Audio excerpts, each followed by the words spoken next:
இந்த வீடியோல நம்ம பார்க்க போறது உலக வரலாற்றுல ஒரு பெயின்ஃபுல் சாப்டர்னு சொல்லலாம். ஒரு பக்கம் செலிப்ரேஷன் பண்ணிட்டு இருந்தாங்க, ஒரு பக்கம் அழிஞ்சிட்டு இருந்தாங்க.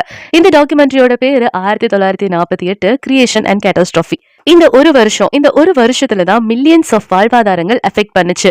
ஒரு நாடு பிறந்துச்சு, ஒரு நாடு அழிஞ்சிச்சு. இதெல்லாம் எப்படி தொடங்குச்சு, யாருக்கு என்ன நியாயம், யாருக்கு என்ன துன்பம், அதை பத்தி பார்க்கலாம். 1948 வருஷத்துக்கு முன்னாடி இந்த இடம் ரொம்ப பீஸ்ஃபுல்லா இருந்தது.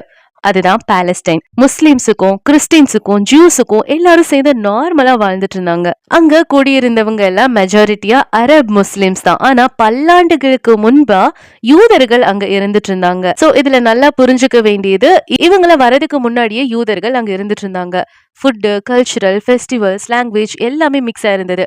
ஒரு நார்மல் வில்லேஜ் மாதிரி. ஆனா யூரோப்ல ஜூவிஷ் பீப்புளுக்கு சென்ச்சுரிஸா கஷ்டங்கள் இருந்தது. அதுல என்ன ட்விஸ்ட் அப்படின்னா, ஜூஸ் என்ன கனவு இருந்ததுன்னா, அவங்களுக்கு ஒரு ஓன் ஹோம் லேண்ட் கிடைக்கணும் அப்படின்ட்டு. இந்த கனவை எப்படியாவது நிகழ்த்தணும் அப்படின்னு ரொம்ப போராடினாங்க. 1917 வேர்ல்டு வார் 1 நடந்தது. பிரிட்டிஷ் எம்பையர் வந்து பாலஸ்தீனை கண்ட்ரோல் பண்ண ஆரம்பிக்குது. அந்த டைம்ல பிரிட்டிஷ் ஒரு லெட்டர் கூட அனுப்புது. என்னன்னா, we support a Jewish national home in Palestine அப்படின்னு.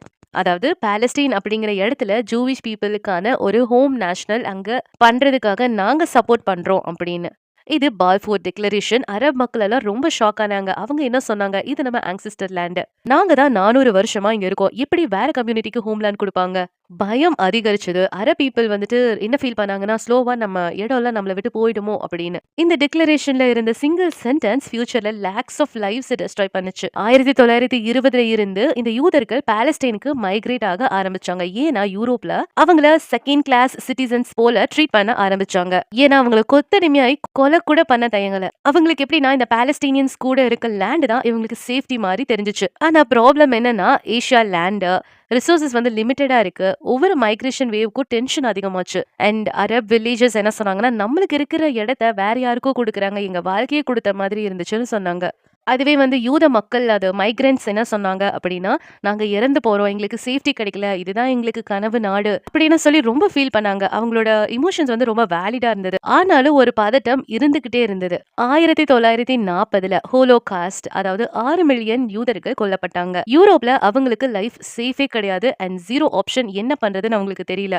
சோ ஆயிரக்கணக்கான ஹோலோகாஸ்ட் சர்வைவர்ஸ் பாலஸ்டீனுக்கு வர ஆரம்பிச்சாங்க. இமேஜின் பண்ணுங்க, ஃபேமிலி முழுசும் ஹோலோகாஸ்ட்ல போயிட்டாங்க. அந்த ஃபேமிலியில ஒருத்தர் மட்டும் சர்வைவ் ஆகி வந்து நிக்கிறாரு, எனக்கு ஒரு புது லைஃப் வேணும்னு. ஆனா லோக்கல் பாலஸ்டீனியன்ஸ் என்ன ஃபீல் பண்ணாங்க, நம்ம இங்க ஆல்ரெடி கிட்ஸ் இருக்கு, ஃபார்ம்ஸ் இருக்கு, வீடு இருக்கு, எப்படி இவ்வளவு பெரிய கிரௌட் அக்கமடேட் பண்றது. அவங்களுக்கு பாவமாவும் இருந்தது, ஹியூமனிட்டி அப்படிங்கிற ஒரு விஷயம் அவங்க மனசுக்குள்ள இருந்தது அண்ட் மனசுக்குள்ள பெரிய பயமும் இருந்தது.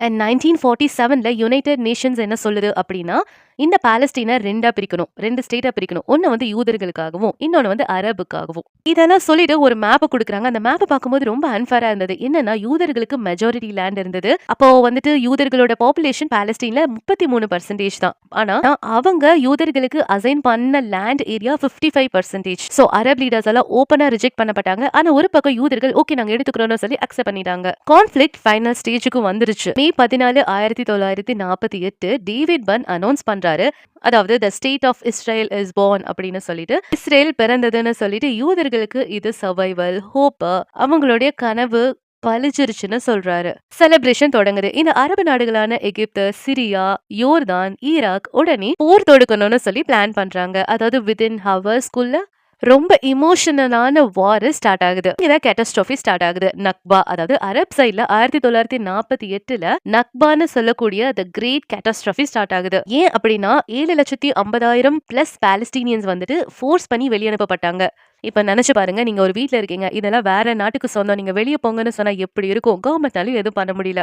நிறைய கிராமங்கள் மேப்ல இருந்து அழிஞ்சு போச்சு. நிறைய பேர் அடிமைகள் ஆக்கப்பட்டாங்க. கேம்ப்ல 75 வருஷமாயும் லைஃப தாங்கி நிக்கிறாங்க. டாக்குமெண்ட்ரியில ஒரு ஓல்ட் பாலஸ்டீனியன் லேடி சொல்றாங்க, நாங்க 10 நிமிஷத்துல வீட்டை விட்டு ஓடணும், அந்த வீட்டை நான் மறுபடியும் பார்த்ததே இல்ல அப்படின்னு. எவ்வளவு வலி இருக்கும். மீன்வைல் ஒரு யூதர் சர்வைவர் என்ன சொல்றாருன்னா, நாங்க 2000 வருஷம் நாடு இல்லாம அலைஞ்சு திரிஞ்சிட்டு இருந்தோம், எங்களுக்கு இது ஒரு மிராக்கல்னு சொல்றாரு.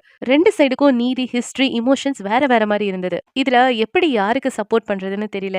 ஏன்னா அவங்க ரொம்ப வருஷத்துக்கு முன்னாடி அங்கதான் இருந்தாங்க. ஆனா அவங்க சிதறடிக்கப்பட்டாங்க. இப்பயும் வந்து ஒண்ணு சேராங்க. ஆனா அந்த டைம்ல பாலஸ்டீனியன்ஸ் ஃபுல்லா ஆக்கிரமிச்சிருந்தாங்க.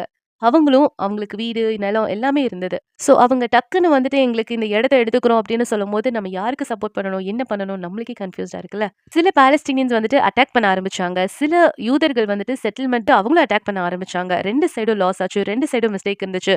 2 சைடும் செம பயம் நிலவிட்டு இருந்துச்சு. கடைசியில என்ன ஆச்சு? பாலஸ்தீனியன் வந்துட்டு ஒரு ஸ்டேட்லெஸ்ஸான ஒரு நிலைமைக்கு தள்ளப்பட்டாங்க. அண்ட் இஸ்ரேல் வந்துட்டு ஒரு நேஷனா உருவாகுச்சு. ஈவன் ஆஃப்டர் 75 வருஷத்துக்கு அப்புறம் இது இன்னுமே தீரல. பார்டர்ஸ் கிளியரா இல்ல. எருசலேம் யாரோட கேபிட்டல்னு கன்ஃபார்ம் பண்ணப்படல. ரெஃப்யூஜிஸ் எல்லாம் திரும்ப போகல. செக்யூரிட்டி கன்சர்ன்ஸ் இருக்கு. பாலிடிக் இன்ஃப்ளூயன்ஸ் இருக்கு.